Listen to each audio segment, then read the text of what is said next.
উপস্থিত সকল মুরব্বিয়া সভাপতি সালাম, আসসালামু আলাইকুম। আমার বাবা মারা গেছেন, আপনারা সবাই জানেন। আজকে মেয়াতের জানাজা আপনারা সবাই উপস্থিত হয়েছেন, সবার প্রতি আমি কৃতজ্ঞ। আজকে আমরা আমরা 3 ভাই, কিন্তু বড় ভাই আসতে পারে নাই।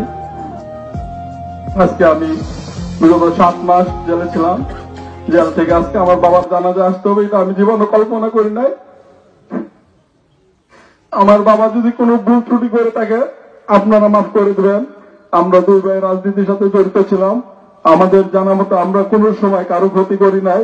আমাদের 2 ভাইকে মাফ করে দেবেন, আমরা আপনাদের সাথে সর্বসময় আছি। আর যদি আমার বাবার কাছে কোনো পাওনা দাওনা থেকে থাকে তাহলে আমার মুরব্বিয়ান আছে, আমার বোন জামাই আছে, আমার ভাই আছে, আমার মামা আছে, আরেক কাকা, তারা সবাই আছে, ওনাদেরকে বলবেন, আমরা দিয়ে দেবো ইনশাল্লাহ।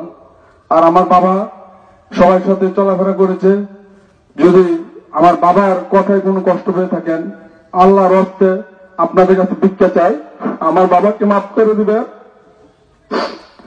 আমার বাবা সবসময় হাসি খুশি ছিল, সবার সাথে নমনীয় ছিল।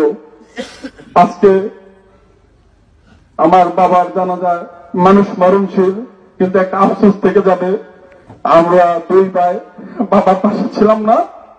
ভাগ্যের নির্মম পরিহাস, আমরা দোনো ভাই অনেক দূরে ছিলাম। আমি ছিলাম জেলে, বড় ভাই ছিল দূরে। আমার বাবা মৃত্যুর আগে কি বলেছিল তাও জানি না। হয়তো আমরা যদি পাশে থাকতাম তাহলে আমার বাবার কষ্ট কিছুটা হলে ভাগ করে নিতে পারতাম। আমার বাবা আমাদের টেনশনে হয়তো বা স্ট্রোক করেছেন। আমার